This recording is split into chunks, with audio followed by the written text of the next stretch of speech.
Hopefully we're in here tucked out of the wind a bit. See if we can get some flathead and crabs. Got the whole jetty to ourselves, which is good. Test how deep it is. Yeah, we're good. We'll keep going with the rest. Alright, I'll try some flathead. The idea is to cast on the edge of the structure. You can see the deep water here where it meets the shallow. The flathead will sit in that area there, sort of ambushing all these little bait fish that you can see down here. Flathead obviously sit on the bottom, so what you want to do is keep your lure on the bottom and just sort of lift it up, let it flutter back down, lift it up, flutter back down. More often than not they'll take it on the paws. I'll give these crab nets a bit of a pull.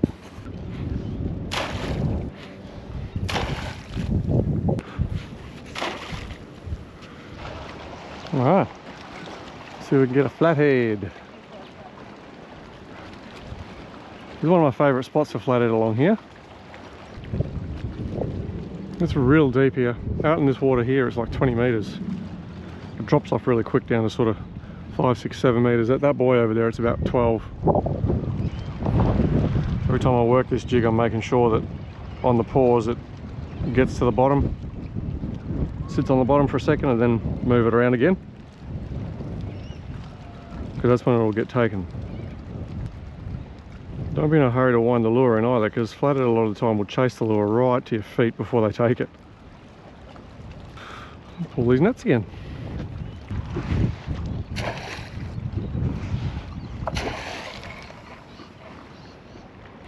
Oh, it looks like it's probably going to be one of those quiet type of days today.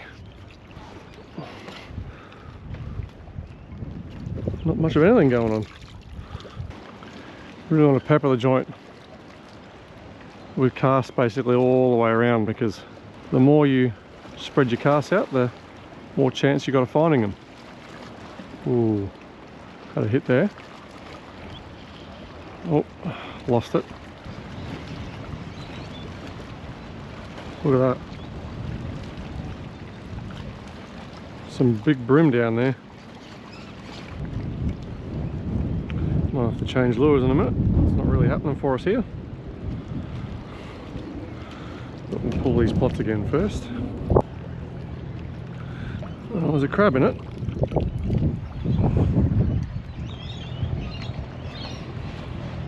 This is a female. Feels like it's got eggs.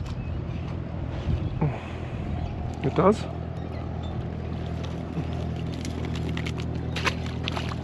Well, at least we know there's some here.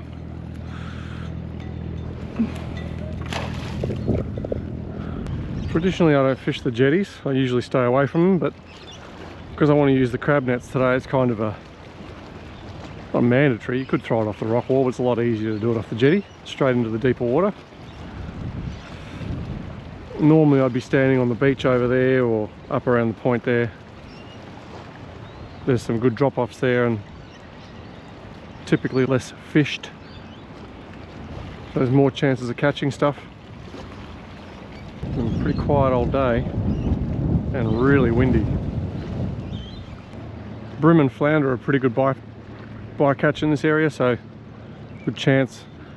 A lot of the time I come down here to fish for flathead, I get a flounder. Yep, here we go.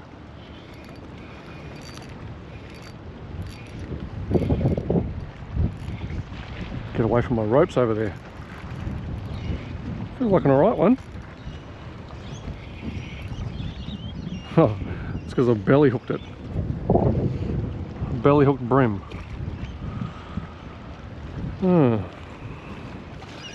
First little fish this afternoon, little tail one.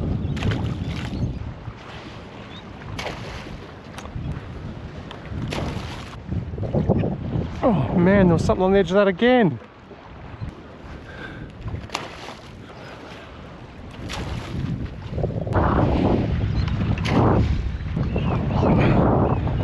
Mullet. Look at them all. Keep trying for these flatheads. Now, I don't know if you can see this here, but there's some sand. Sort of drops off a bit more there.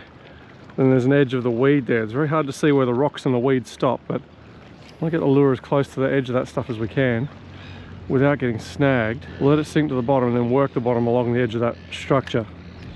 It's where the big brim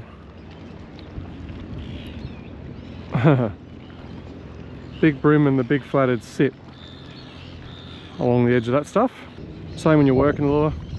Work the lure up, keep a bit of tension on it, and when it hits the bottom, see there, the line backs off. You want to keep it in that range. You want to keep the lure on the bottom. There's some really big brim down here too. Alright, we're on something here. Probably a blowy. No, on my luck. Maybe not. Maybe.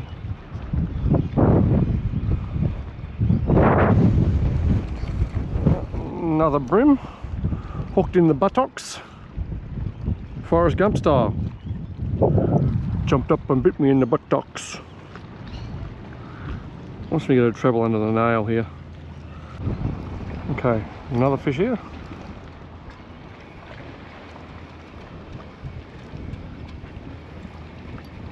Oh, got off. Bugger. Quite head shaky this one, so not sure what this is. Another little brim, far out. There must be hundreds of these things down there. Small. As I was saying earlier, a lot of bycatch, typically brim. Black brim normally though. Today has been 100% silver brim. Still a few boys out there crabbing. A couple of dinghies, one here, one there. Fellow with a larger boat who was out here before, he's gone. It's important to watch your line too when you're fishing like this, because not all the time do you feel the bite. They could be quite subtle, and if you're in between pauses like this where the line's a little bit limp like that, you might see the line twitching before you feel anything on the rod tip. So it's always a good idea to watch the line. It'll tell you a fair bit about what's going on. Don't be afraid not to change the lures up as frequently as needed. And just keep changing it up. Sometimes it takes a fair bit to find out what it is that they're interested in, so pointless casting the same lure all day long and it's not working, change it. Sorry about the wind noise, guys. I can't get out of the wind, unfortunately. It's blowing its bum off today. Oh, I don't know what we got here, but it's not real big. It's not doing anything. Oh, look, that's cute.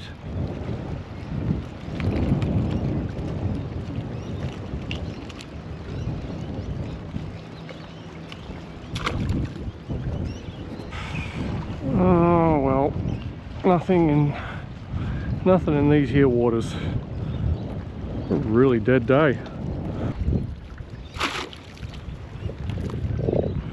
There is just nothing around.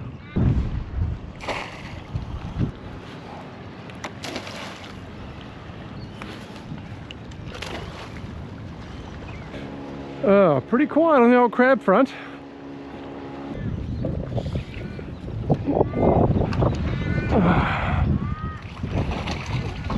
That is a first for me. A flathead in the drop net.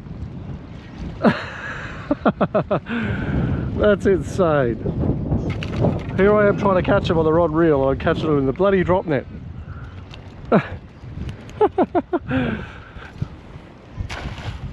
Oh, I can't believe that. Look at this.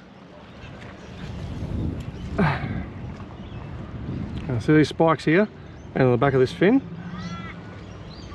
They can do a bit of nasty damage to you, so you want to be careful you don't get them in your fingers. Maybe. No, nothing.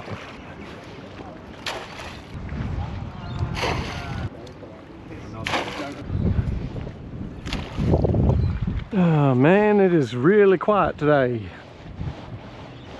Oh, there was far out, man. The amount of times I've pulled these nets and felt something let go of the edge of the wire. Well, we'll keep trying.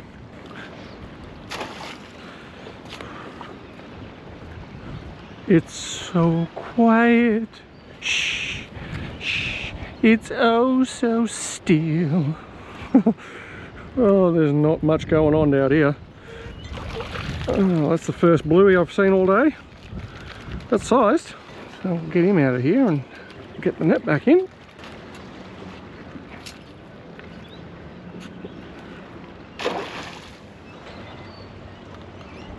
Well oversized. Chuck him in here. He probably is not going to stay in there. That's the first blue all day. Okay, whatever this is feels a bit different. It actually feels quite heavy, but it's a flounder. And a gut hooked one too. Oh, look at that. I did say I regularly get flounder bycatch here, so colour on him, he's odd. He's got a dark colour underneath him as well. I've never seen that before. Hopefully he goes back okay. I don't want him to die. He's only small. He's got the dark colour underneath as well. Not seen that before. They just look like a piece of weed, don't they? So good in the camouflage department.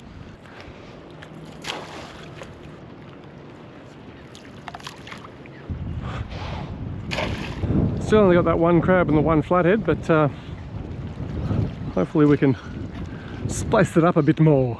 Nothing. Not doing too well out there. Oh, I've been down here for a couple of hours now. Hasn't really been much action outside of what you're seeing. A couple of brim and flounder, that unique flathead catch. Now it's time to pack these up and f*** off home. Today was hard going. Being out was great, whether you're catching or not. Beautiful view. What more do you want? Fish, I guess. Well, after all that, that's all I got. One flathead and one crab. So I'm going to clean these up and have them with my dinner. It's a pretty quiet day out there, so you get that. There we go, some lightly battered flathead. A flathead I caught today. There's a flathead in the background laughing at me. And there's also some tuna bites there as well, done with some Moroccan and that crab half. Pretty hard day. I was deliberating as to whether or not to put this up, but it's important to know that you don't always win. So I thought might as well show the good and the bad. Anyway, as usual, if you want to see more, let me know. Probably not of days like today, but if you want to see good stuff, leave some comments. Good night.